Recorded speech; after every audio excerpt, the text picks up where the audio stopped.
Hi friends, welcome back to Arc Tutorials. This is Angular 17 full tutorial series for absolute beginners as well as expert developers joining us from previous versions of Angular. This is part 28 of the series and today we are going to learn all about signals in Angular. Signals are a concept in which they are like a primitive state that you can maintain and have its side effect and so on and so forth. Today, this session will be a complete guide where I'm going to do lots and lots of hands-on coding and less of talking. With that being said, let's get started. Alright, so if you haven't checked out the first awesome 27 parts, make sure that you go through them. I'm covering a lot of breaking changes that are there in Angular 17 for you to learn and master it. Alright, so let's start with basic things about Angular 17 signals. A signal is a reactive primitive that represents a value and that allows us to change that same value in a more controlled way. The best part is that we can track its changes over a period of time. Okay, that's the three important things that you should know. Number one, that it represents a value. Okay, that's number one. Number two, that you can control the value in a more controlled way. Okay, third thing is that you can track its changes over time.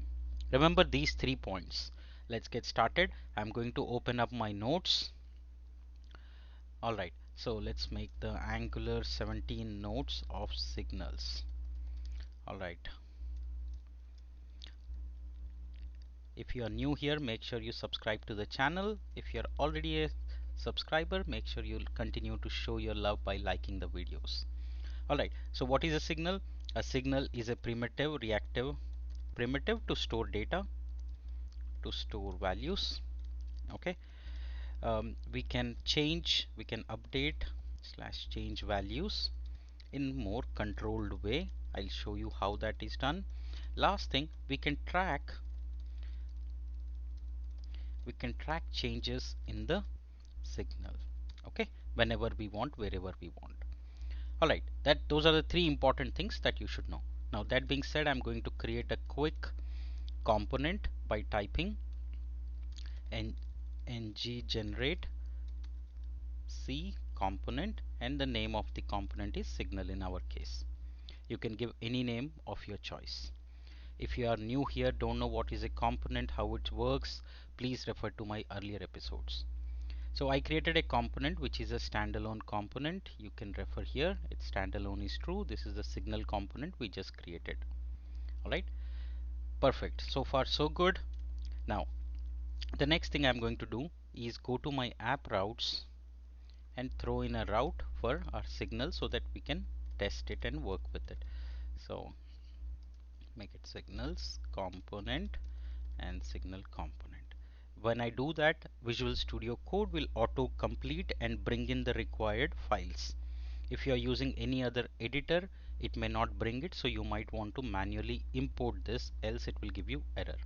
Alright, so far so good. We have generated a component and we have added a route. Let's just do ng serve, so in the same folder. So now it's up and running.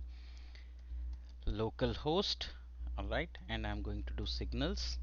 So it says signal works. That means our component is mapped correctly and it's working as expected. Now go to the component. Now this is where the fun begins. Alright, so to start with, I'll keep things very simple. I'm going to use a simple variable by the name counter, and I'm saying it's a signal. So see, when I type signal, this is imported from Angular core. Alright, so remember, and it will take a initial value. If you see the documentation, it will take a initial value. Let's say the initial value is 0. Now you might have a question that can I have let's say username equal to signal and empty string. So see, I'm creating two signals here. One is by the name counter, one is by the name username. Both are different data types. This is number, this is string. Same way you can have data type of any type when you're working with a signal. Okay, now you can have an array also. So let me also add one more for you to show you all the different options that you can work with. Okay, so now I added one more, which is now type of array, right? So this signal is number, this is string, this is array. I'm going to add one more, which will be an object. So let's call it videos, and again it's a signal, and now I'm saying it's a object. So let's say title, I'll say YouTube signal video, and you can add some description. Awesome Angular signal tutorial. Okay, so now see what, so now you know how to define any signal in Angular, right? So you will use the signal and give pass the initial value to it. Okay, and you can have any different type to define a variable with as signal, use signal, assign initial value. Okay, like this, signal and initial value. Okay, variable name equal to signal. That's how you will define any signal. Okay, so now you see this is number, this is string, this is array, this is object. Okay, so I'm using all the different variations so that I can cover and show you all the different aspects of it. Perfect. Now we have defined it here. Now let's go to our HTML template, save this here, go to our HTML template, and I'll start a paragraph and say counter value is double, start double quotes and double curly braces, and then inside this you will write counter with like a function. Okay, I'll show you what happens when you don't do. See, the value is printing as 0. Okay, because that's the initial value we have given here. Now if I don't give this, if I don't give this brackets, it would give me this, which is not what we want. We want a value that is being tracked. So we'll use counter followed by brackets, angle brackets. Same way for others also you can do the same. Users value is, again double curly users. So see, now it's printing all the values of that particular array. Now same way you can do it for videos that we did. It is printing an object, because now if you want to print a title, you can use dot title, and it is printing YouTube signal video description dot description. So you can see description is also coming now. Okay, alright, so now this is the object, this is the array, this is the number. Last thing we have is a string, so let's add that also. So I'm sure now you're comfortable of creating a signal like this, assign the initial value and print them. Alright, so see here, now it's printing correctly. So far so good. Okay, so we learned how to create and how to print slash use the value of a signal. Now I'm going to show you some more variations of it. Alright, so now let's say you have some value, and at some point during the application you want to update that value of a signal, right? So let's learn how to update a value of signal. So in this, what you'll do, now I'm going to create a button. Okay, and I'll say update counter, and I'm going to give a click event to it, and I'll say set counter. Okay, and it's giving me error. Obviously you know the reason why, because we have not yet defined the method. So define that method, and here we'll write this dot counter dot set. Now what set will do is update its value. So initial value was 0, and on click now we are making that counter's value as 30. So now you see it is 0 here, and I click update counter, the value becomes 30. Same way you can have and update any of the existing ones that we have done. Let's say update video, set video, come back here and you can do set video, and here you will write this dot videos dot um, set.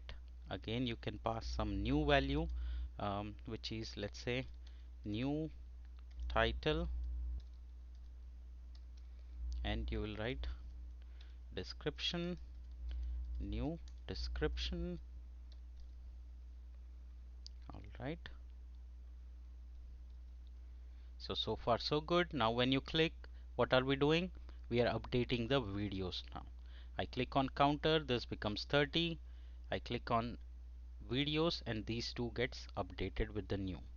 So this is, so you'll use set method to update the new value. Okay, that's one way to do it, but there is another way.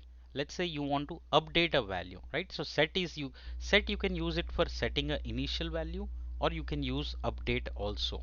Okay, so there is no harm, or there is no one way to do it. Okay, so now let's say I have something that I need to compute, right? So this is about updating a value. Now let's say you want to get some computed values. Now where is computed values useful? Let's say you are doing some calculations, you are doing some tax related work, finance related, complicated work of modifying, calculating, etc. So you can do that, right?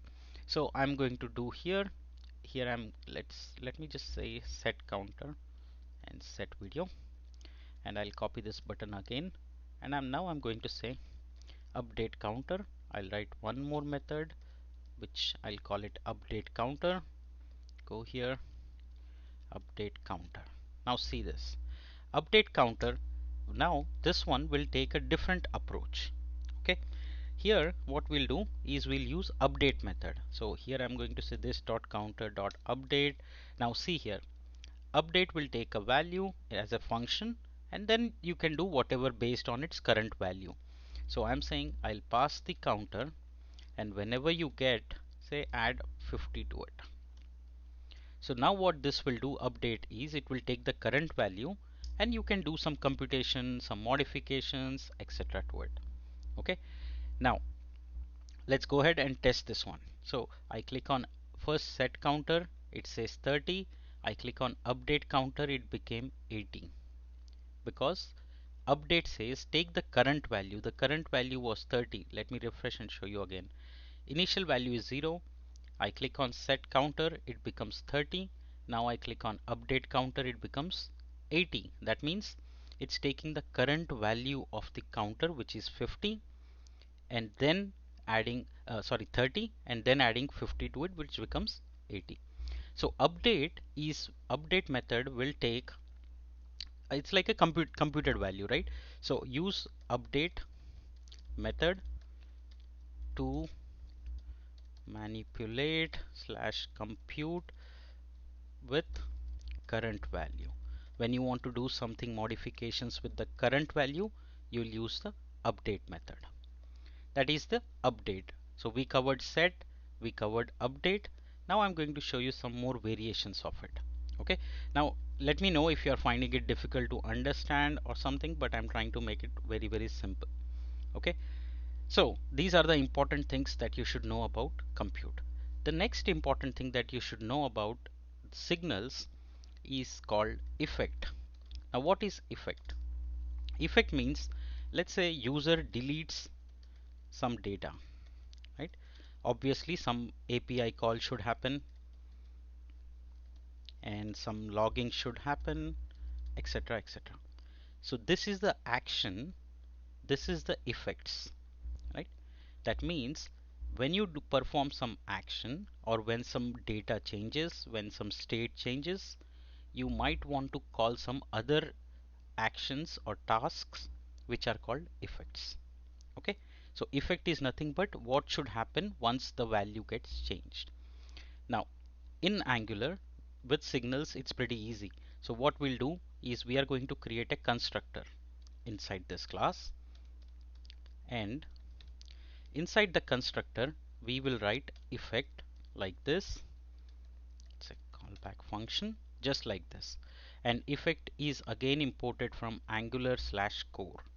Alright, so now inside the effect I'm going to do a console log and say value of counter start counter. Remember to add this, else it will not print you the value. Okay, so in the constructor I am registering an effect that every time there is a change in the value of any of these signals, this console.log will be called. Let me show you that in action. Alright, so now I'm clicking set counter. Now it says value of counter is 30. Now I click update, the value got updated, and you see the message value of counter is 80. That means every time the value of change signal changes, every time a value of signal is changed, effect will be triggered. Okay, remember this. Now does it apply to all the signals or only one? Let's see that as well. So here I'm going to add this dot videos dot, let's say, title. Now see, I clear this. Now I set the counter, it's printing the video also. I click again, it's printing this also. Set videos, it's printing the videos also. So by default what happens is inside the effect it tracks all the signals. Okay, that's the most important thing. Angular will track all signals inside the effect. Okay, remember this part. So that means anytime a signal changes, a value of a signal changes, effect will be triggered. Now the next obvious use case is that I don't want this to trigger on all signal changes. I want it on a certain use case, right? Like only when counter changes it should trigger, right? So we can do that as well. We can have a individual methods, but the trick is that you need to pass the method and you need to pass it into a injector. Okay, that's the only requirement that you will have. Okay, so let's go ahead and check that out as well. Alright, so here what we'll do, we'll define a new say a simple method or something, and just say initialize counter or something like that, or um, I'm going to say what should be the name, let's say track counter. That's not a really great name, but yeah, or we can say counter effect. That's a better name, right? Yeah, so always try and come up with names which are better. Alright, so counter effect. So what this will do is I want it to track every time counter changes. So here I'm adding, and now in this case we will have to tell inside here, inside the effects it takes options. You can see here inside the options it has the effect ref. So here I'm going to do a injector. So for that we'll import it in the constructor, and I'm going to say injector and injector. Yeah, alright, so we will need this obviously. Okay, that's mandatory, and in this we'll pass inside the curly brace, you'll pass injector and you'll pass this dot injector. Now this will be triggered only when you want to track some changes for the counter. Okay, so let's go. Okay, so this is setting the value, but here it's not printing because we haven't called it yet, right? So now to call this you can just call it inside the set counter, just like this, how you would call the method. Now see, so see here value of counter is 30, update, again it is calling, right? Every time it is doing something, every time you are doing anything, right? Let's say for the effect, now see here I set counter, it's coming, now I update, it is still working, right?